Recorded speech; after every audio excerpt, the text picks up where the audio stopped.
Bueno, ya todos los temas que estamos viviendo en esta emergencia, se suma el de esta alerta temprana preventiva, ¿no es cierto?, por el tema del agua. Fíjense que son 37 horas a la reserva que tendrían para Santiago. Estamos ya en contacto con Eugenio Rodríguez, director de cliente de Aguas Andinas. ¿Cómo está, Eugenio? Hola, Julio César, buenas tardes. Bueno, primero que todo, explicarle a la gente que esta alerta temprana preventiva y esta reserva de 37 horas. Bueno, en Aguas Andinas tenemos un protocolo que se aplica cada vez que hay emergencias o eventos climatológicos como el que está enfrentando la región metropolitana desde anoche, y ese protocolo tiene un aspecto muy relevante, que es que cuando la turbidez del río aumenta y no es posible seguir tomando agua desde el río para producir agua potable, nosotros tenemos que recurrir a las reservas de agua que tiene la compañía, que entre otras cosas es esta mega infraestructura que se construyó en el año 2020, que son los estanques de Pirque. Cuando nosotros comenzamos a usar reservas, tenemos que cambiar nuestro estado a alerta temprana preventiva. Estamos informando a la comunidad que se está haciendo uso de estas reservas, que son equivalentes a 37 horas de el consumo de Santiago. Perfecto. ¿Por qué? Para que la gente tenga muy claro por qué. Porque mira, el abastecimiento de Santiago, para que todos entiendan, en un 75% es desde los ríos Mapocho y Maipo. Entonces, cuando los ríos entran con un nivel de turbidez muy alto, en días como este, donde hay una fuerte lluvia, una intensa lluvia que provoca deslizamientos de tierra de las laderas de los cerros y cae en el río, se produce la turbidez o el barro que traen los ríos. Nosotros no podemos producir agua potable si es que el río no trae condiciones mínimas para producir esa agua potable, que es una cantidad de barro, por decirlo de alguna manera, o unidades de turbidez, como está expresado, que sean aceptables para producir agua potable. Entonces nosotros tenemos que dejar de sacar agua del río para producir agua potable y ocupar reservas. Esas reservas principalmente son los megastanques de Pirque, donde hay 1.500 millones de litros de agua ahí de reserva para ocuparse en estos días y seguir suministrando agua a Santiago. El volumen de agua que hay ahí es el equivalente a 37 horas de consumo. ¿Qué pasó en la emergencia pasada, hace 2 meses? Bueno, la emergencia pasada fue similar a esta. Claro. Fue un frente de mal tiempo con una lluvia muy intensa en alta cordillera, con isoterma cero alta en esa oportunidad. Quiere decir que llovió a mayor altura, produjo más deslizamientos en la tierra y un evento de turbidez mucho más prolongado que obligó también a iniciar el uso de reserva, pero que en esa oportunidad fueron hasta de un 80% cuando finalmente el frente de mal tiempo nos dejó atrás o pasó. En esta oportunidad las reservas empiezan a usarse al final del frente de mal tiempo. Hemos utilizado un 7% de esas reservas, o sea, queda mucha reserva todavía por delante, y con un frente que ya empieza a retirarse y que esperamos dentro de las próximas horas ya nos deje definitivamente y nosotros suspendamos la utilización de estas reservas de agua con las que contamos. Bueno, la verdad es que la gente está muy preocupada. Bueno, el agua es vital, como lo hemos aprendido en toda la emergencia y sobre todo en el terremoto. Quedó tan clara, ¿no? Esta situación. ¿Y cómo se ve la situación? ¿Cómo se maneja la situación? Bueno, operativamente es como manejar un avión en extrema turbulencia. Es muy complejo porque el río va cambiando de condición repentinamente, la turbidez aumenta, a veces disminuye también y nos permite recuperar las reservas de los megastanques. Entonces, bueno, es una operación compleja donde hay mucha data, muchas variables. Se mide turbidez en el río no solo frente a la captación en Planta Las Vizcachas, sino que en San Gabriel y puntos hacia arriba, de manera de ir teniendo la mayor cantidad de datos posible, ir administrando esa producción de agua lo más eficiente posible para hacer uso eficiente de estas horas de autonomía con que cuenta la ciudad. Comunicacionalmente también es un aspecto muy importante mantener siempre a la ciudadanía absolutamente informada de la situación en que nos encontramos. Para eso se hace una labor preventiva días antes de que el frente nos haga presente, con advertencias. Por una parte, un llamado siempre al uso responsable del agua, que debe ser permanente, pero más aún en situaciones como esta, y también acudir al alcantarillado cuando llueve tan intensamente en la ciudad, en el valle. Desgraciadamente, las aguas lluvias a veces no encuentran el lugar que deberían encontrar, que son colectores de agua lluvia especialmente construidos para eso, ingresan al alcantarillado, cosa que no debería suceder, y a veces hay colapsos en la ciudad. A veces algunas inundaciones en algunas casas también, cosa que no quisiéramos ver, pero también es importante el llamado que hacemos en esta situación de que la gente no abra las tapas de cámara, no intente evacuar las aguas lluvias hacia el alcantarillado, porque al final pueden producirse rebases en la vía pública y molestias a los propios vecinos. ¿Cómo se trabaja este tema internamente? Nosotros tenemos una coordinación interna permanente, hay distintos foros que participamos de coordinación, por decirlo en seco, no cuando hay emergencia, claro, sino que, por ejemplo, con municipios nosotros tenemos una coordinación permanente con protocolos firmados, suscritos, que establecen las responsabilidades de cada uno, cómo se ponen a disposición los recursos con que cuenta la compañía, con que cuentan los municipios y distintas autoridades para sortear eventos como este, que son de carácter regional.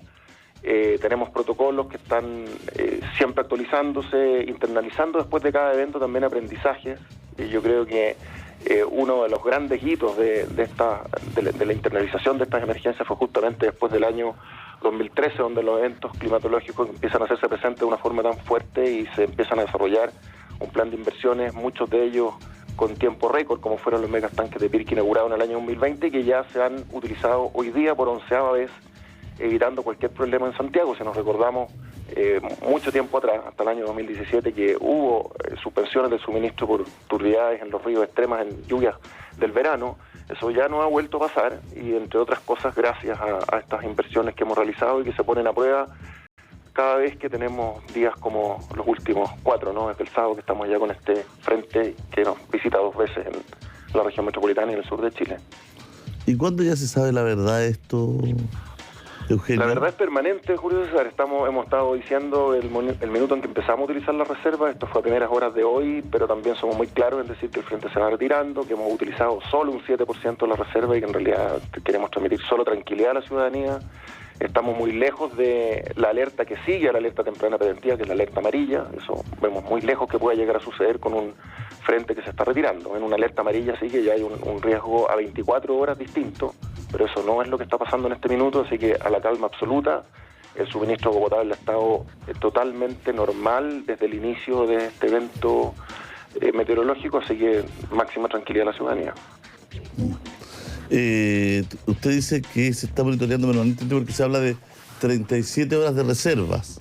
Entonces, sí, yo te preguntaba, por ejemplo, en un día más, ¿no es cierto?, en 24 horas más, ¿vamos a tener 13 horas de reserva o ahí ya se puede haber levantado la emergencia?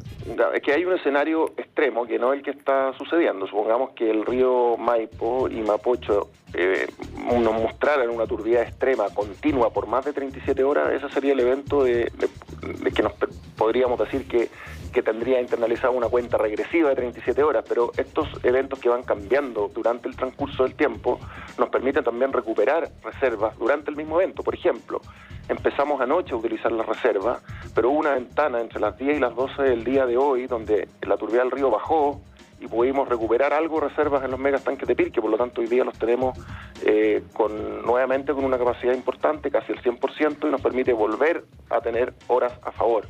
Es por eso que lo más importante para que la ciudadanía no se confunda es hacer un seguimiento de las alertas en las que se encuentra la compañía. Hoy día podemos decir que no estamos ni cerca de llamar a juntar agua, ni de cerca que pueda haber una afectación en el suministro de Santiago, y si eso llegara a suceder, siempre se va a informar oportunamente con el suficiente tiempo para que la gente pueda organizarse y juntar agua si fuera el caso, pero insisto en que esa situación se ve prácticamente imposible, dado que el evento ya nos empieza a dejar atrás. Bueno, no estamos cerca de eso, pero sí siempre el llamado a usar el agua responsablemente, ¿no, Eugenio? Eso es todos los días del año. No nos olvidemos que va a pasar este frente de mal tiempo y nos vamos a volver a encontrar con la realidad de la sequía, un tema que también el cambio climático nos ha mostrado su cara en ese sentido en los últimos 14 años, que es muy duro y que nos obliga a hacer un uso responsable del agua siempre, más aún en días como hoy, donde Santiago se abastece gracias a estas inversiones que nos permiten con los megastanques Pirque seguir con una continuidad de servicio sin problema. Bueno, la verdad es que hay mucha gente que está preocupada, que es un poco más tranquila, ¿no es cierto? Hay muchas personas que aquí hablan de el mal uso de entidades públicas del agua. Yo creo que están hablando quizás de regados que quedan abiertos. ¿Ustedes tienen ahí una conversación con municipalidades, con todo? ¿Tienen llegada directa? Sí, bueno, la adaptación al cambio climático es una tarea de todos. Indudablemente que las empresas tenemos un rol importante, tenemos que hacer inversiones, tenemos que reforzar la infraestructura para hacer frente a este cambio climático. Hay otro actor importante también, que son las autoridades que aprueban los proyectos que nosotros proponemos para hacer frente a este cambio climático, y también a nivel de autoridades municipales. Ahí hay un trabajo codo a codo que hacemos de forma permanente hace mucho tiempo. Hemos visto experiencias en municipios que son destacables, no solo en Chile, sino que en otros países también, comparándonos con otros países, como reconversión de parques. Eso no sucede en todas partes, y hemos visto como muchas comunas han tenido esa adaptación, han sacado pasto, que es más consumidor de agua, son 10 litros por metro cuadrado por día que consume el césped, comparado con especies de bajo consumo. Tenemos charlas de sequía, tenemos capacitación a los equipos de mantención de áreas verdes de los municipios. O sea, hay un trabajo permanente muy necesario, y que hemos logrado, yo creo, una dinámica muy interesante. Haber mejorado las ordenanzas municipales también, con mayor fiscalización a los usos de agua que no son deseables en un escenario de extrema estrechez hídrica como el que estamos viviendo. Hay una situación, ¿no es cierto?, que tiene que ver con que nos quejamos que no hay lluvia, que estamos en sequía, cuánta agua nos quedará. Da firme, ¿este tipo de lluvias fuertes le sirven o no a una empresa como la de ustedes? Siempre es una buena noticia cuando estamos en extrema sequía, una lluvia como la que hemos visto estos días. Desgraciadamente tenemos que decir esto cuando vemos por otra parte también tanto dolor en muchas familias que han perdido sus viviendas, que han tenido tantos daños. Pero mirándolo desde el punto de vista de reservas, es una buena noticia cuando llueve de esta manera, con frío, hay recarga de napas subterráneas y por sobre todo acumulación de nieve en la cordillera. Nosotros tenemos 1 metro de nieve en el embalse El Yeso, eso no había sido visto hace tiempo, y es una buena noticia de cara al verano. Pero una cosa distinta es decir si esto realmente nos permite decir que la sequía está superada, y eso definitivamente podemos confirmar lo que no es así. Superar una sequía de 14 años con lluvias que... Fíjate que en el año 21 llovió en Santiago 75 milímetros. Si descontamos esa lluvia de 40 que hubo en el verano, que se fue directo al mar en 24 horas, 75 milímetros en invierno. En Arabia Saudita, en el desierto de Sahara, llovieron 92 milímetros. Llovió más que en Santiago en el año 2021. Entonces, decir que con una lluvia como esta, de estos días, vamos a superar la sequía es imposible. La sequía sigue con nosotros, vamos a tener que seguir gestionándola de forma decidida, como digo, con todos los actores involucrados, que es lo que está pasando hoy día, y con una ayuda a la ciudadanía que es tremendamente importante, porque la demanda de agua también juega un rol muy relevante aquí. El uso responsable de agua es tremendamente relevante cuando estamos en un escenario como el que decimos en cuanto a la sequía. Claro.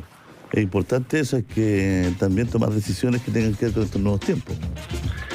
Así es, cambiar de hábitos. Todavía vemos prácticas que quisiéramos que vayan quedando atrás. Vemos sí un cambio de hábito que se ve en los últimos años, pero hay mucho espacio por delante todavía. Por ejemplo, mucha gente riega las veredas en vez de barrerlas. Claro. Eso es una práctica que deberíamos sacar de nuestros hábitos normales todos los días, porque indudablemente que es una cantidad de agua que se consume en eso que no tiene ninguna justificación. Así que tenemos que ir tomando conciencia y adaptándonos también desde la casa a tener un uso del agua más racional. Eugenio, muchas gracias. Le pido un abrazo. Que esté muy bien. Muchas gracias.